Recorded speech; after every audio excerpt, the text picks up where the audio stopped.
I fell in love with using soil blocks a few years ago, but there was one thing that bothered me a lot about using them, and that was that they would dry out really quickly, and I was watering them almost every day or every other day just to keep the soil blocks from turning really hard. And now that we have moved from a very humid place to a very dry place, I'm even more concerned about our soil blocks just turning into solid bricks by the end of the day and my watering having to get even more time consuming. So I've been trying to figure out how to avoid that problem. Last year I got the idea from Becky. She's on the seasonal homestead and she used soil blocks, but underneath her soil blocks she used this thing called a capillary mat.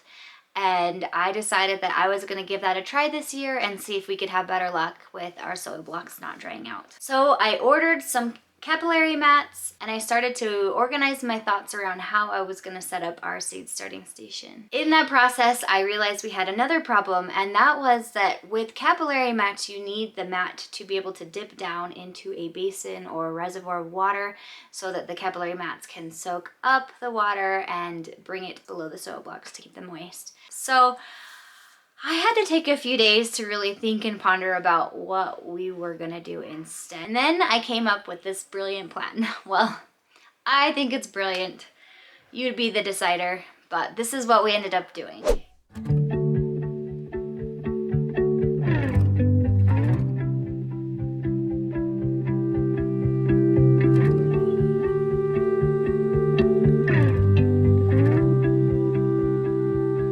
I could sit around and wait all day.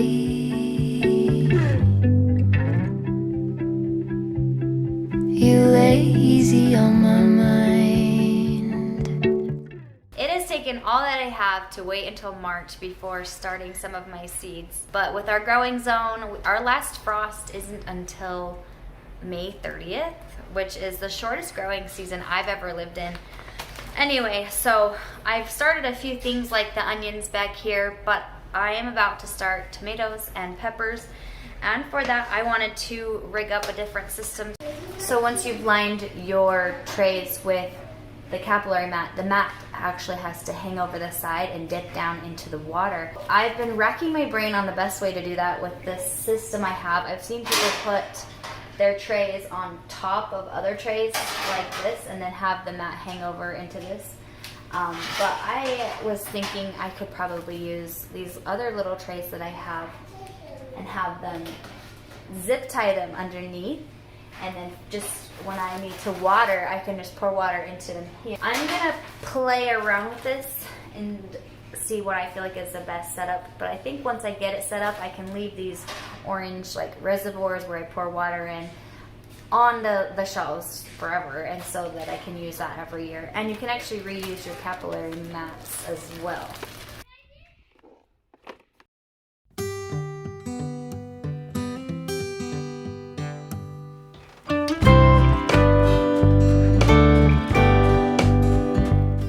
In preparing my little basins, I decided to drill 4 holes, 2 in each side, so that I could slide a zip tie through the hole.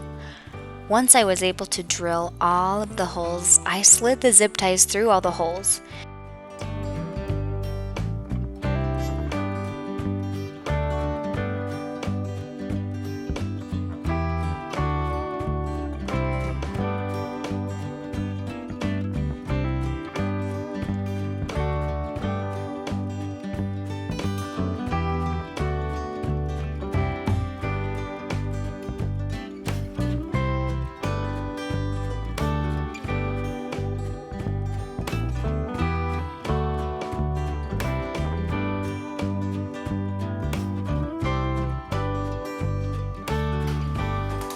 After spending a few minutes deciding where the best placement would be for these trays, I got to attaching all of the little basins.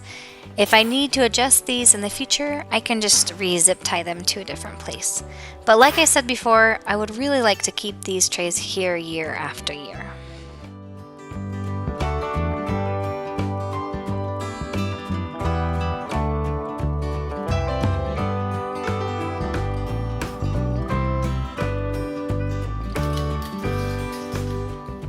Once all the trays were zip tied in securely, I clipped off the excess and made sure that the lumps were kind of pointing down so that it wouldn't interfere with the trays on top of them.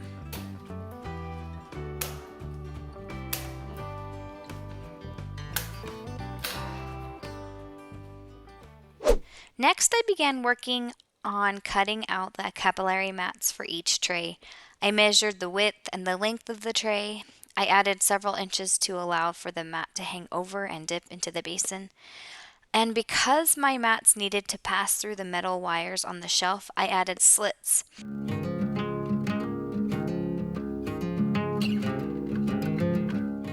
I was a little worried that adding these little slits might inhibit the function of the capillary mat, but it actually didn't.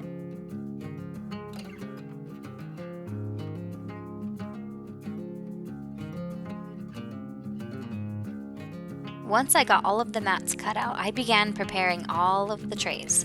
Now I am finally ready for seed starting. It's been a long time coming, and I am so excited to get this garden ready to go.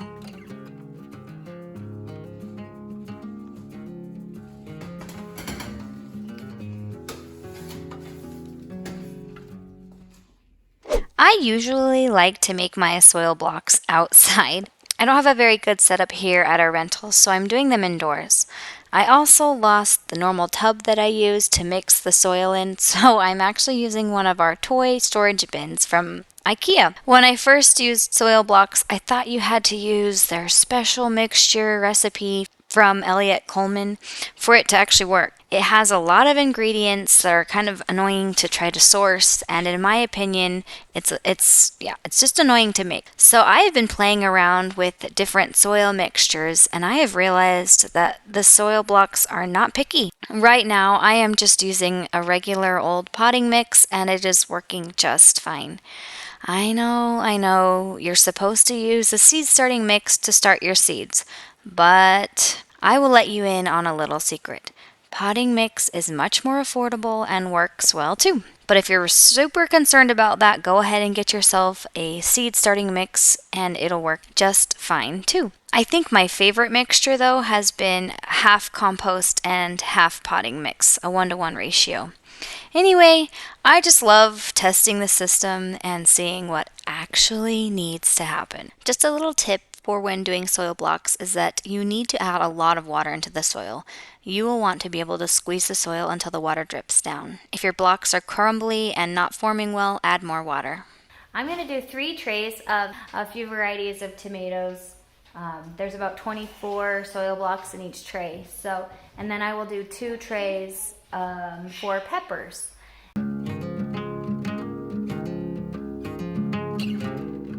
When I first heard of soil blocks, I thought they were something new, but they have actually been around for a while, and Elliot Coleman has brought them back here in the United States. I was making enough soil blocks to plant about 70 tomato plants and 50 pepper plants. I just got everything planted. I am now sprinkling the top with vermiculite. And there's a lot of guesswork because I'm not exactly sure how many rows of each of these plants I'm going to be able to fit into the garden. This is going to be a year of let's see what happens if I plant this many tomatoes, or is this too many tomatoes? This is not enough.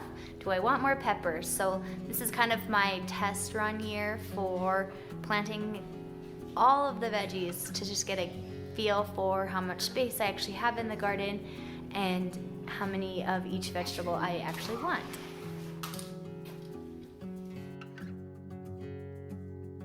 I thought I would have to spray the top of the soil blocks with a mister while the seeds were still germinating, but I actually didn't. The soil blocks stayed moist all the way to the top and the seedlings germinated just fine.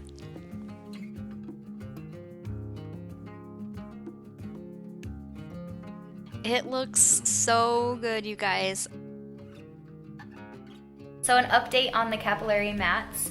I was wondering how long it would take for the water to absorb all the way to the back of the mat, and it actually only took a few hours. So I was worried that it wouldn't actually reach to the back, but it has. So it is working. The plan is working. I will definitely give a review when I'm finished with this growing station from the things that worked and didn't work, but so far I'm very pleased with the capillary nets. We're going to our house to see if they put in the cabinets, and I want to stake out an area for where we will probably plant our bare root pear plants and grape plants. We got here and we see these boxes. And it looks like the stone that we chose, but it also could very well be our neighbor's stone. I cannot express how excited I am at the thought of finally getting to live in this house. They have got part of the cabinets in, and I love seeing my kids' eyes as they come in and they understand where things are going to actually be. This will be the color of the cabinets. Kind of a greenish gray, but it looks so good. Oh, I'm so excited. So the sink will be here, dishwasher, the fridge, and then there will also be cabinets on this side of the fridge, and then countertop cabinets, pantry, and then stove and hood box.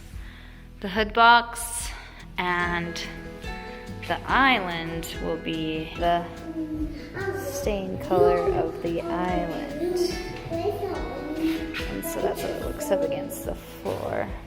I've never had a laundry room this large. It's not even that large, but it's better than ever. So we will have counters, sink next to the washer and dryer, and then that whole space. So they're getting cabinets in.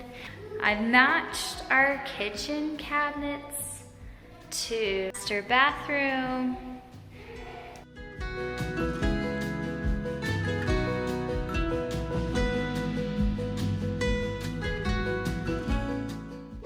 Something else exciting that happened this week was that we got the soil test results back from the Redmond soil test we did last week, which was so fun to get it back so quickly. And what I have learned is that our soil is basically dead. It hasn't had any organic matter on it in years. No leaves falling on it, very few trees are around. It's just had sagebrush and it's just sandy soil. Our nitrogen, phosphorus, and potassium levels, which are things that you generally try to improve for healthy plants, our levels are very, very low. So we'll have to improve those, and our pH levels are high. We're at 7.4. I will have to do some pretty serious amending to our soil this year for our garden. So this is going to be a few-year process for us, and I knew that going into it, and so I'm not that disappointed. I knew we were working with soil that hasn't been touched before. So we're still going to make efforts to amend the soil as best as we can this year. But I don't have a lot of high hopes for the health of our plants. We're going to do the best that we can and just hope that we can get a few things growing this year. Some people might be wondering why not just do raised garden beds. And one is those are very expensive, and if you're doing as many garden rows as I plan on doing, that would be thousands of dollars in wood, and I just don't feel like doing that, especially because the wood corrodes over the years. And another reason is I really want to focus on creating a more market style garden. Anyway, the style of gardening that I'm going for is just not easy to do with raised beds. And I feel like raised beds can sometimes limit you in how much space you have. So we're not going to do that. And so that does mean that it's going to take a few years for our garden to have the perfect soil instead of just filling a bed with really good soil. And I'm okay with that. Thank you guys so much for watching. If you want to watch last week's video where we did our soil test, go ahead and click here.